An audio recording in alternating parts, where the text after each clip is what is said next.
बिस्मिल्लाहिर्रहमानिर्रहीम। अल्लाहुम्मा सल्ली व सल्लिम अला नबिय्यिना मुहम्मद। अस्सलाम वालेकुम डियर स्टूडेंट्स एंड व्यूअर्स, मैं हूं सर उमर और आप देख रहे हैं केम फॉर यू, केमिस्ट्री आपके लिए। डियर स्टूडेंट्स, आज के लेक्चर में हमने दो टॉपिक्स के बारे में बात करनी है। एक है स्केल्स ऑफ थर्मोमीट्री, जिसमें हम टेम्परेचर की डिफरेंट स्केल्स कौन कौन सी यूज होती हैं, जैसे फारेनहाइट स्केल है, सेल्सियस स्केल है और केल्विन स्केल है। इन तीनों स्केल्स के बारे में बात करेंगे। तीनों स्केल्स आपस में कैसे इंटर कन्वर्ट होती हैं और इससे किस किस्म के एमसीक्यूज या क्वेश्चंस एग्जाम में पॉसिबल हैं। दूसरे नंबर पे बेटा हम बात करेंगे आइडियल या जनरल गैस इक्वेशन की, जो कि PV is equal to NRT है। ये इक्वेशन कैसे ड्राइव होती है, इस इक्वेशन से वापस गैस लॉज कैसे हम डिराइव कर सकते हैं, और इसकी एक और हम फॉर्म पढ़ेंगे जिसके जरिए से आपके इस चैप्टर में एक न्यूमेरिकल एग्जांपल जो है वो सॉल्व होगी। तो चलते हैं बेटा, सबसे पहले हम स्केल्स ऑफ थर्मोमीट्री के टेम्परेचर को मेजर करने के लिए जो मुख्तलिफ स्केल्स इस्तेमाल होती हैं, जो मुख्तलिफ पैमाने इस्तेमाल होते हैं, वो कौन कौन से हैं। तो आमतौर पर बेटा जो स्केल इस्तेमाल होती है वो है डिग्री सेंटीग्रेड स्केल, या उसको हम सेल्सियस स्केल का नाम देते हैं। दूसरी जो स्केल है बेटा वो है Fahrenheit scale, degree Fahrenheit scale. और तीसरी हमारे पास होगी केल्विन स्केल, ये एब्सोल्यूट टेम्परेचर स्केल भी इसको कहते हैं। तो डिग्री सेंटीग्रेड स्केल जो है, इसके बारे में थोड़ा सा इसके ओरिजिन, इसका आगाज कैसे हुआ, तो उसके बारे में हम बात करेंगे। इब्तदाई तौर पे बेटा थर्मोमीटर्स इस टाइप के होते थे कि नीचे एक बल्ब सा है, उसमें इब्तदा में जो सबसे पहले यहां पे जो मटेरियल यूज होता है इस बल्ब के अंदर, वो मरकरी या पारा होता था। तो बेटा मरकरी इसके अंदर फिल है और ऊपर एक बहुत ही बारीक कैपिलरी ट्यूब है ऊपर को जा रही, जिसके अंदर पारा गर्म करने पे ऊपर को जाएगा और ठंडा करने पे नीचे की जानब मूव करता है। अच्छा, बाहर इसके एक और ग्लास ट्यूब, शीशे की एक और कवरिंग होती थी, जिसके ऊपर वो स्केल लगी होती है कि पॉइंट्स लिखे होते हैं कितना टेम्परेचर हो गया है। तो बाहर की जानब एक और ग्लास की कवरिंग है। अच्छा, इसको रखा गया मेल्टिंग आइस के अंदर। आइस जब मेल्ट हो रही है तो उसके अंदर जब इसको रखा गया, जहां पर थर्मोमीटर के अंदर पारा या मरकरी था, उस जगह को, उस पॉइंट पे निशान लगा दिया गया 0 डिग्री सेंटीग्रेड का। सेम इसको फिर बाद में बॉइलिंग वाटर के अंदर रखा गया, थर्मोमीटर को बॉइलिंग वाटर के अंदर, उबलते हुए पानी के अंदर। तो उबलते हुए पानी में रखने से ये पारा जो है इसका मूव करता हुआ ऊपर की जानब गया। उबलते हुए पानी में ये पारा इसका मरकरी का लेवल जहां तक पहुंचा, उस जगह को निशान लगा दिया गया 100 डिग्री सेंटीग्रेड का। तो इस तरह से बेटा ये सेंटीग्रेड स्केल या सेल्सियस स्केल में 0 और 100 के मार्क्स जो हम इस तरह से लगाए गए। फ्रीजिंग वाटर में, या फ्रीजिंग वाटर के ऑपोजिट वर्ड है मेल्टिंग आइस, तो मेल्टिंग आइस के अंदर जब रखा गया थर्मोमीटर को, जहां तक पारा था उस जगह को 0 डिग्री सेंटीग्रेड, और फिर बॉइलिंग वाटर के अंदर उसी को रखा गया, जहां तक पारा ऊपर तक गया उस जगह को 100 डिग्री सेंटीग्रेड का नाम दिया गया। और दरमियान में 100 इक्वल पार्ट्स जो वो लगा लिए गए, यानी दरमियान वाली जगह को 100 इक्वल पार्ट्स में डिवाइड कर लिया गया, और हर एक पार्ट, यानी 0 से अगला जो पार्ट उसको 1 डिग्री सेंटीग्रेड, उससे अगला 2 डिग्री सेंटीग्रेड, तो हर एक पार्ट को एक एक डिग्री सेंटीग्रेड का नाम दिया गया। दूसरे नंबर पे बेटा फारेनहाइट स्केल है। फारेनहाइट स्केल भी आजकल उसको पानी के मेल्टिंग और बॉइलिंग पॉइंट के लिहाज से डिफाइन किया जाता है। शुरू में किसी और बुनियाद पे बनी थी, वो ब्राइन के सॉल्यूशन का मेल्टिंग पॉइंट जो है उसके लिहाज से उसको बनाया गया था। लेकिन आजकल बेटा जो है वो पानी के मेल्टिंग और बॉइलिंग पॉइंट के लिहाज से स्केल को भी डिफाइन किया जाता है। तो पानी का जो मेल्टिंग पॉइंट है, यानी जब पानी के अंदर ये थर्मोमीटर पड़ा हुआ है, पानी आइस जो है वो मेल्ट कर रही है, तो जहां तक पारा है उस जगह को नाम दिया गया 32 डिग्री फारेनहाइट का। और फिर इसी तरह से जब पानी बॉयल कर रहा है, जहां तक थर्मोमीटर गया है, पारा गया है, तो ये इस जगह को नाम दिया गया 212 डिग्री फारेनहाइट का। और दरमियान वाली स्पेस को 180 इक्वल पार्ट्स के अंदर डिवाइड कर दिया गया, यानी इसके अंदर दरमियान में जो पार्ट्स हैं टोटल वो 212 और 32 के दरमियान वो 180 पार्ट्स हैं। तो 32 से अगला पार्ट वो 33 डिग्री फ़ारेनहाइट कहलाएगा, उससे अगला 34। इस तरह से बेटा ये फर्दर इस तरह से पॉइंट्स करते करते ये 32 से 212 तक 180 पॉइंट्स वहां तक आएंगे। इसलिए ये इसके 100 पॉइंट्स जो इसके 180 के जो बराबर हैं वो आप बेटा इनके नीचे इंटर कन्वर्जन के फॉर्मूलाज के अंदर भी ये फैक्टर जरा देखेंगे।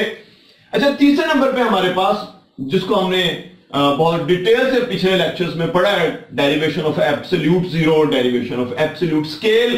तो बेटा ये केल्विन स्केल, एब्सोल्यूट स्केल का नाम भी जिसको हम देते हैं, ये टेम्परेचर की परफेक्ट स्केल है, रिलेटिव नहीं है। ये दोनों स्केल्स रिलेटिव हैं। ये ऊपर छोटी सी जीरो या नॉट जो है ये रिलेटिव की अलामत होता है।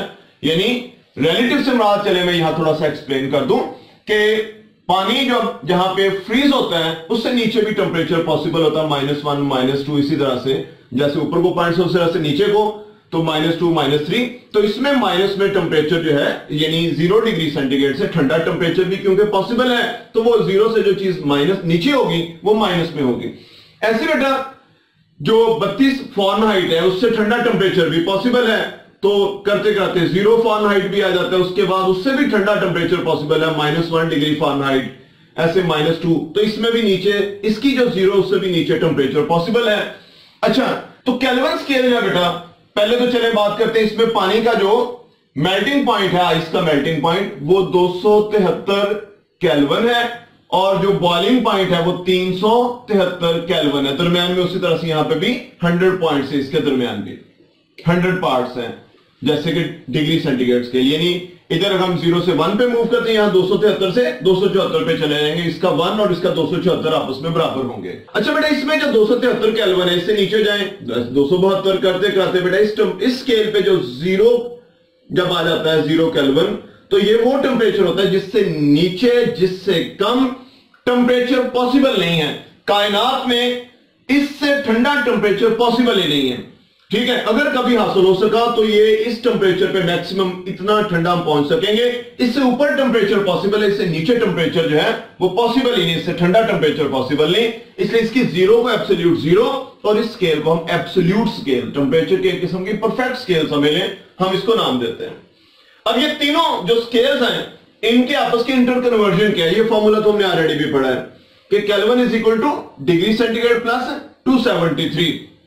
मिसाल के तौर पे मैं आपको कहता हूं, ये बताओ जी कि 10 डिग्री सेंटीग्रेड कितने केल्विन के इक्वल होगा। आप यहां पे 10 लिख लें, डिग्री सेंटीग्रेड वाला 273 प्लस करेंगे तो वो 283 केल्विन के इक्वल, यानी इस स्केल में जब 10 होंगे तो इसमें 283 होंगे। तो इस तरह से बेटा ये आप डिग्री सेंटीग्रेड स्केल को केल्विन स्केल में कन्वर्ट कर सकते हैं। दूसरे नंबर पे बेटा हमारे पास फॉर्मूला है कि अगर हमने फ़ारेनहाइट को कन्वर्ट करना हो डिग्री सेंटीग्रेड में, मैं आपको कहता हूं जी 10 फ़ारेनहाइट है, तो आप 10 यहां पे लिखेंगे -32 और उसको मल्टीप्लाई करेंगे बेटा 5/9 से, तो जो आंसर आएगा वो बेटा डिग्री सेंटीग्रेड में आपके पास आंसर आ जाएगा। अब यहां पे बेटा आपको दो फैक्टर्स नजर आ रहे हैं कि फ़ारेनहाइट में से 32 माइनस किया जा रहा है। आप देख सकते हैं ऑलरेडी बेटा डिग्री सेंटीग्रेड और फ़ारेनहाइट में पहले 32 का डिफरेंस है, इसका 0 इसके 32 के इक्वल है, यानी ये 32 पॉइंट पहले ज्यादा होती है ये स्केल। तो ये इनकी कन्वर्जन के फॉर्मूले में बेटा अगर हमने फ़ारेनहाइट को डिग्री सेंटीग्रेड में चेंज करना तो फ़ारेनहाइट में से 32 माइनस करते हैं और मल्टीप्लाई करते हैं 5/9 से। ये 5/9 कहां से आया है, ये बेटा मैं जरा आपको 5/9 की ओरिजिन बताने जा रहा हूं कि फ़ारेनहाइट में से 32 माइनस करते हैं और ये 5/9 बेसिकली ये बेटा 100/180 है। इसके 100 पॉइंट्स उसके 180 पॉइंट्स के इक्वल होते हैं, उन दोनों का रेशियो आपस का। तो 100/180 उसके 100 उसके 180 के इक्वल होते हैं, इसके 100 इसके 180 के इक्वल होते हैं। इस रेशियो को अगर हम सिंपल करें बेटा तो ये 10/18 भी लिख सकते हैं इसको, या 1/1.8 भी लिख सकते हैं, या 10/18 को सॉल्व करें, इन दोनों को 2 पे डिवाइड कर दें तो ये 5/9 आ जाता है। तो आपकी बुक में बेटा जैसे फॉर्मूला लिखा है आपने कोशिश करनी उसी अंदाज में याद करें, लेकिन बाद में एंटी टेस्ट वगैरह में बेटा इस अंदाज से भी चीजें पूछ ली जाती हैं, तो इसलिए बेटा मैंने आपको ये वे भी बता दिया कि f-32, बल्कि और सिंपल इसको थोड़ा सा कर दिया जाता है ओवर 1.8, f-32/1.8 ऐसे भी लिख दिया जाता है। तो फिलहाल आपकी बुक में बेटा ये फॉर्मूला ऐसे लिखा हुआ है। तो 5/9 कहां से है, 5/9 बेसिकली रेशियो है हमारे डिग्री सेंटीग्रेड और फ़ारेनहाइट की आपस की। सेम ऐसे बेटा अगर हमने डिग्री सेंटीग्रेड स्केल को फ़ारेनहाइट में चेंज करना हो, बल्कि आप लोगों ने करना भी है, 37 डिग्री सेंटीग्रेड। इसको आप लोगों की ये असाइनमेंट का हिस्सा कि आपने इसको फारेनहाइट में कन्वर्ट करना है। सेम ऐसे 40 डिग्री सेंटीग्रेड है, आपने इसको फारेनहाइट में कन्वर्ट करना है। ये फॉर्मूला दोनों में लगेगा। तो आप लोगों ने बेटा ये दो कन्वर्जन्स करनी है और इनकी प्रैक्टिस करनी है। कैसे करेंगे ये फॉर्मूला देखें पहले। Degree Fahrenheit is equal to 9/5 into degree centigrade plus 30। इसी फॉर्मूले को रीअरेंज किया गया है कि ये 9 ऊपर 5 नीचे, तो 9/5 बन गया और ये -32 था, दूसरी साइड पे जाके ये +32 हो गया। तो इस तरह से हमारे पास ये फॉर्मूला बन गया हमारे पास degree Fahrenheit is equal to 9/5 into degree centigrade plus 32। या 9/5 को सॉल्व करें तो 1.8 आंसर आ जाता है। ऑलरेडी आपको मैंने उधर से भी बेटा बताया था। तो ये हमारे पास बेटा 9/5 को सॉल्व करें 1.8, तो आपकी कैलकुलेशंस की थोड़ी आसानी हो जाती है। 1.8 को आप डिग्री सेंटीग्रेड टेम्परेचर से मल्टीप्लाई करें, 32 प्लस कर दें। मिसाल के तौर पे ह्यूमन बॉडी टेम्परेचर होता है 37 डिग्री सेंटीग्रेड। आप 37 को 1.8 से मल्टीप्लाई करोगे, उसमें 32 प्लस कर दोगे, आपके पास आंसर आ जाएगा। इस तरह 40 को मल्टीप्लाई करोगे, अगर आपने 40 डिग्री सेंटीग्रेड को फारेनहाइट में कन्वर्ट करना है, 40 को मल्टीप्लाई करोगे 1.8 से, उसमें 32 प्लस कर दोगे, आपके पास फारेनहाइट में आंसर आ जाएगा। तो ये बेटा ये फॉर्मूला ऑब्जेक्टिव के अंदर आ जाते हैं मुख्तलिफ अंदाज से। शॉर्ट क्वेश्चन में आ जाता है कि मुख्तलिफ स्केल्स के जो इंटर कन्वर्जन्स के फॉर्मूलाज हैं वो लिखें, या शॉर्ट नोट इनमें से किसी एक या दो स्केल्स पे आपको शॉर्ट क्वेश्चन के अंदर आ सकते हैं। इसी तरह से बेटा एमसीक्यूज के अंदर भी ये फॉर्मूलाज अगर आप लोगों को आते हैं, बेटा 3 फॉर्मूलाज हैं ये, तो इनको मुख्तलिफ अंदाज से एमसीक्यूज पूछ ले जाते हैं कि डिग्री सेंटीग्रेड किसके इक्वल, आगे 4 ऑप्शंस बना दिए, तो दुरुस्त ऑप्शन उनमें से आपका इस अंदाज से या इस अंदाज से या इस अंदाज से जो भी आपके सामने मैंने लिखा है वो आपका दुरुस्त ऑप्शन होगा। फारेनहाइट स्केल किसके इक्वल है, आगे 4 ऑप्शंस बना दिए गए, तो आपके पास बेटा जो दुरुस्त ऑप्शन होगा वो इस अंदाज से होगा। ठीक है, सेम ऐसे आ सकता है डिग्री सेंटीग्रेड टेम्परेचर केल्विन में चेंज करें। ठीक है, केल्विन टेम्परेचर है डिग्री सेंटीग्रेड में चेंज कर ले। आमतौर पे हमारे पास जो इंस्ट्रूमेंट्स हैं वो बेटा डिग्री सेंटीग्रेड में टेम्परेचर बताते हैं, इसलिए उसको केल्विन में चेंज करना या उसको फारेनहाइट में कन्वर्ट करना आमतौर पे ये प्रैक्टिस जो है वो यूज होती है। दूसरे नंबर पे हम बात करते हैं बेटा हमारा अगला टॉपिक आइडियल गैस इक्वेशन या जनरल गैस इक्वेशन। ये फाइनल फॉर्म होगी हमारे पास उस इक्वेशन की। इस इक्वेशन को हम बोलते हैं PV is equal to nRT को आइडियल गैस इक्वेशन या जनरल गैस इक्वेशन। और ये इक्वेशन फिर कौन सी गैस आइडियल है कौन सी नॉन आइडियल है उसके बारे में हमारी हेल्प करेगी। ये इक्वेशन हमें बताएगी कौन सी गैस आइडियल है कौन सी नहीं आइडियल। जो गैस इस इक्वेशन को फॉलो करेगी वो आइडियल गैस कहलाएगी, और जो गैस इस इक्वेशन को फॉलो नहीं करेगी वो नॉन आइडियल गैस कहलाएगी। बनी कैसे है बात करते हैं इसके बारे में। हमने बॉयल्स लॉ पढ़ा था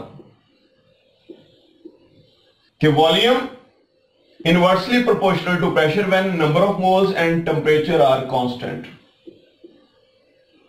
Then हमने चार्ल्स लॉ पढ़ा कि volume directly proportional to temperature when number of moles and pressure are constant. Same इस तरह से बेटा एक एवोगैड्रोस लॉ है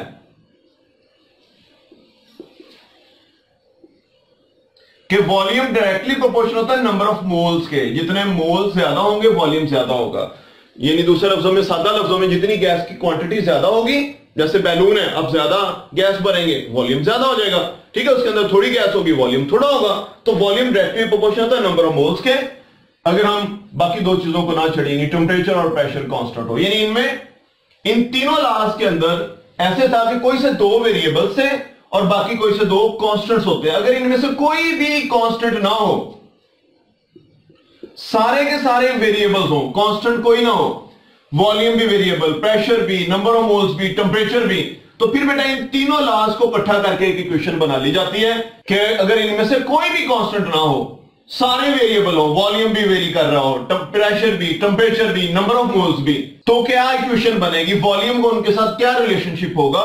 तो इक्वेशन हमारे पास बेटा बन जाएगी इन तीनों को इकट्ठा करने से वॉल्यूम डायरेक्टली प्रोपोर्शनल है नंबर ऑफ मोल्स के, डायरेक्टली प्रोपोर्शनल है टेम्परेचर के, इनवर्सली प्रोपोर्शनल है प्रेशर के। तो अगर इनमें से कोई भी बेटा कांस्टेंट नहीं हो, volume, number of mole, temperature, pressure में से सारे वेरिएबल्स हो, तो वॉल्यूम का इन सब के साथ कि एक वक्त हम नंबर ऑफ मोल्स भी गैस के चेंज करें, टेम्परेचर भी चेंज करें, प्रेशर भी चेंज करें, तो वॉल्यूम का उन सब के साथ क्या रिलेशनशिप होगा। तो ये बात हमें यहां से पता चल रही है। अगर हम प्रोपोर्शनैलिटी साइन को हटाएं तो ये हमारे पास क्वेश्चन बन जाएगी v इज इक्वल टू कोई कांस्टेंट आएगा एन टी ओवर पी। इसी इक्वेशन को अगर हम थोड़ा सा रीअरेंज कर लें तो इक्वेशन बनेगी P V is equal to constant N T. P इधर आ गया बस। अच्छा, कांस्टेंट यहां पे जो यूज होता है ना इस जगह पे, उसको आर से रिप्रेजेंट किया जाएगा और इसको बोलेंगे आइडियल गैस कांस्टेंट या जनरल गैस कांस्टेंट। तो कांस्टेंट के वर्ड की जगह उसकी सिंबल लगाने जा रहे हैं। तो P V is equal to R N और टी, या थोड़ा सा अल्फाबेटिकल ऑर्डर में अगर हम इन तीनों को लिख लें तो इक्वेशन ये बन जाएगी P V is equal to N R T. तो ये इक्वेशन हमें बता रही है कि पी और वी को मल्टीप्लाई करने से जो आंसर आएगा वो इक्वल आएगा number of moles, ideal gas constant और टेम्परेचर। ये आइडियल गैस कांस्टेंट होता क्या है, ये बेटा नेक्स्ट टॉपिक हमारा इसके बारे में डिटेल से आएगा कि आइडियल गैस कांस्टेंट क्या होता है, इसकी वैल्यू क्या है, इसके यूनिट्स क्या है, ये सारा कुछ बेटा नेक्स्ट लेक्चर में आएगा। अच्छा बेटा, ये इक्वेशन जो बन गई है इस इक्वेशन को हम कहते हैं आइडियल गैस इक्वेशन या जनरल गैस इक्वेशन। बात का शॉर्ट क्वेश्चन में ड्राइव करनी आ जाती है कि आइडियल गैस इक्वेशन ड्राइव करें, तो ये इक्वेशन है आइडियल गैस इक्वेशन। इससे आगे तो इसकी मुख्तलिफ आगे फॉर्म्स आनी है, इसकी मुख्तलिफ शक्लें, इसकी मुख्तलिफ कह लें इस्तेमाल आने हैं, ठीक है। तो ये आगे जो बढ़ेगा यहां तक है ये आइडियल गैस इक्वेशन को ड्राइव करना अगर शॉर्ट में आए तो। अच्छा बेटा, अब इससे दोबारा से बॉयल्स लॉ, चार्ल्स लॉ और एवोगैड्रोस लॉ वो दोबारा इससे ड्राइव किए जा सकते हैं। अभी फिलहाल इसमें प्रेशर वेरिएबल है, वॉल्यूम वेरिएबल है, नंबर ऑफ मोल वेरिएबल है और यानी गैस की क्वांटिटी और टेम्परेचर आर कांस्टेंट है। लेकिन अगर हमने बॉयल्स लॉ इससे दोबारा ड्राइव करना है तो बॉयल्स लॉ की जो कंडीशंस हैं वो अप्लाई करनी होंगी। बॉयल्स लॉ की कंडीशन क्या है कि एन और टी को कांस्टेंट रखा जाता है। अगर हम इसमें दोबारा से एन और टी को कांस्टेंट कर दें तो ये इक्वेशन हमारे पास बन जाएगी कि P V is equal to N R T था। एन भी कांस्टेंट, टी भी कांस्टेंट, आर तो पहले ही कांस्टेंट, आर ऑलरेडी कांस्टेंट के लिए आर की सिंबल यूज की गई है। अब एक भी कांस्टेंट हो, दूसरा भी कांस्टेंट हो, तीसरा भी कांस्टेंट हो तो बेटा उनको मल्टीप्लाई करने से जो भी आंसर आएगा वो भी कांस्टेंट होगा। तो हमारे पास आंसर आ जाएगा बेटा PV is equal to constant, या उसको जिससे भी शो कर दें, के से शो कर दें, के डैश से, के डबल डैश से, जहां से भी शो कर दिया जाए तो आंसर हमारे पास आ जाएगा बेटा कि अगर नंबर ऑफ मोल्स और टेम्परेचर भी कांस्टेंट हो जाए, आर पहले कांस्टेंट, तीनों कांस्टेंट इकट्ठे मिलके एक चीज कांस्टेंट हो, दूसरी कांस्टेंट हो, तीसरी कांस्टेंट हो, उनको मल्टीप्लाई करें जो आंसर आता है वो भी कांस्टेंट होता है, वो चेंज नहीं होता, आंसर में फिर कमी बेशी नहीं होती। तो इस तरह से बेटा इसका जो आंसर आएगा वो कांस्टेंट आ जाएगा। इस तरह बेटा अगर हमने इससे चार्ल्स लॉ दोबारा से ड्राइव करना है इस इक्वेशन से तो P V is equal to N R T, हमें चार्ल्स लॉ की कंडीशन दोबारा अप्लाई करनी होंगी। चार्ल्स लॉ की कंडीशन क्या थी कि नंबर ऑफ मोल्स और प्रेशर कांस्टेंट हो। तो हमारे पास बेटा इस इक्वेशन में आ जाएगा, चलिए मैं v को इधर रख लेता हूं, v is equal to N R T over P. अब अगर हमारे पास प्रेशर कांस्टेंट हो, नंबर ऑफ मोल्स कांस्टेंट हो, प्रेशर कांस्टेंट हो, नंबर ऑफ मोल्स कांस्टेंट हो, आर पहले कांस्टेंट है, तो तीनों कांस्टेंट्स के मिलाने से एक नया कांस्टेंट बन जाएगा। हम इसको ऐसे लिख सकते हैं v is equal to constant, उस कांस्टेंट को के डबल डैश के डैश जिससे मर्जी जाहिर कर दें, तो कांस्टेंट इनटू टेम्परेचर, यानी दूसरे लफ्जों में v is equal to constant into temperature, या v over t is equal to constant, जिससे भी जाहिर कर लें कांस्टेंट को, या कांस्टेंट को अगर हम खत्म करें तो volume directly proportional to temperature. तो दोबारा से बेटा हमारे पास चार्ल्स लॉ आ गया। इस तरह से बेटा एवोगैड्रोस लॉ दोबारा से ड्राइव करना इस इक्वेशन से। तो एवोगैड्रोस लॉ की कंडीशंस अप्लाई करनी होंगी कि नंबर ऑफ मोल्स और प्रेशर इनको कांस्टेंट करना होगा। तो चले दोबारा से उस इक्वेशन की जानिब, PV is equal to N R T, तो इसको रीअरेंज करते हैं, v is equal to N R T over P. अब चार्ल्स लॉ में टेम्परेचर और प्रेशर कांस्टेंट है, अगर प्रेशर कांस्टेंट हो जाए, टेम्परेचर तो आर तो पहले ही कांस्टेंट है, तो बेटा ये तीनों कांस्टेंट्स इकट्ठे हो जाएंगे और मिलके नया कांस्टेंट बन जाएगा। तो v is equal to constant into number of moles, जिससे भी शो कर दे इस नए कांस्टेंट को। अच्छा बेटा, या कांस्टेंट को रिमूव कर दें तो वॉल्यूम डायरेक्टली प्रोपोर्शन किसके आ जाएगा, नंबर ऑफ मोल्स के। तो इस तरह से ये दोबारा से एवोगैड्रोस लॉ हमारे पास ड्राइव हो गया। तो ये बात शॉर्ट क्वेश्चंस में आ सकती है कि आइडियल गैस इक्वेशन से आप जी Boyle's law, Charles law, Avogadro's law drive करें, डिड्यूस करें, तो ये आपका फिर इस तरह से बेटा आंसर बनेगा। यहीं पे हम बात करते हैं बेटा इस आइडियल गैस इक्वेशन की एक और फॉर्म उसकी जानब। तो PV is equal to nRT, अगर n नंबर ऑफ मोल्स और 1 मोल हो, यानी कांस्टेंट कर दें हम नंबर ऑफ मोल्स को और 1 मोल रख लें, फिक्स कर ले। सपोज गैस की मिकदार है ना, हम कुछ भी ले सकते होते हैं, ठीक है। तो गैस की मिकदार हम जो गैस फर्ज कर ले उसकी गैस की मिकदार हमने 1 मोल ले ली, तो n इज इक्वल टू जब 1 हो जाएगा तो इक्वेशन रह जाएगी PV is equal to RT। इसकी जगह 1 तो 1 लिखने की जरूरत नहीं है, 1 मल्टीप्लाई होकर RT से RT रह जाएगा। तो हमारे पास बेटा फर्दर इस इक्वेशन को रीअरेंज करें, कांस्टेंट्स को एक जानब रख लें, जैसे R कांस्टेंट है, बाकी वेरिएबल है इस इक्वेशन में, R के अलावा बाकी सारे वेरिएबल से n को हमने पहले फिक्स कर लिया जरा, और अब हम जरा बेटा R को एक साइड पे रख लें जो हमारे पास कांस्टेंट है, बाकी वेरिएबल्स को एक जानब ले जाएं, तो इक्वेशन बन जाएगी ये हमारे पास PV is equal over T is equal to R constant है। तो बेटा यहीं से जैसे हमने बॉयल्स लॉ में, चार्ल्स लॉ में पढ़ा था कि अगर हमारे पास गैस का प्रेशर P1 है, वॉल्यूम V1 है, टेम्परेचर T1 है, तो वो भी R के इक्वल होगा। और अगर हमारे पास प्रेशर कुछ चेंज हो गया, वॉल्यूम चेंज हो गया या टेम्परेचर में कुछ चेंज आ गई है, तो P2 V2 ओवर T2 वो भी R के इक्वल होगा।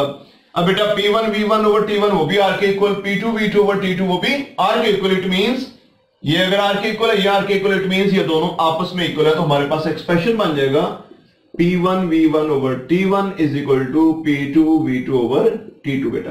तो ये बेटा आइडियल या जनरल गैस इक्वेशन की ही एक फॉर्म हमारे पास आ गई है, और आपकी बुक में एक न्यूमेरिकल एग्जांपल जो है वो इस कह लें के फॉर्म के जरिए से सॉल्व की जाएगी। तो बेटा ये था हमारा आज का लेक्चर, जिसमें हमने टेम्परेचर की 3 scales, degree centigrade, degree Fahrenheit और एब्सोल्यूट या केल्विन स्केल की बात की, और फिर इन तीनों स्केल्स के कन्वर्जन के फॉर्मूलाज पढ़े। क्या पढ़ा हमने कि डिग्री सेंटीग्रेड स्केल में पानी का जो फ्रीजिंग पॉइंट है वो 0 डिग्री सेंटीग्रेड और पानी का boiling point 100 degree centigrade. Fahrenheit scale में पानी का फ्रीजिंग पॉइंट जो है वो 32 डिग्री फ़ारेनहाइट और पानी का बॉइलिंग पॉइंट 212 डिग्री फ़ारेनहाइट और दरमियान वाली स्पेस 180 पार्ट्स के इक्वल। और तीसरे नंबर पे हमने बात की केल्विन स्केल की, जिसमें पानी का जो फ्रीजिंग पॉइंट है वो 273 केल्विन और बॉइलिंग पॉइंट 373 केल्विन। और फिर हमने तीनों स्केल्स के आपस के इंटर कन्वर्जन के फॉर्मूलाज पढ़े।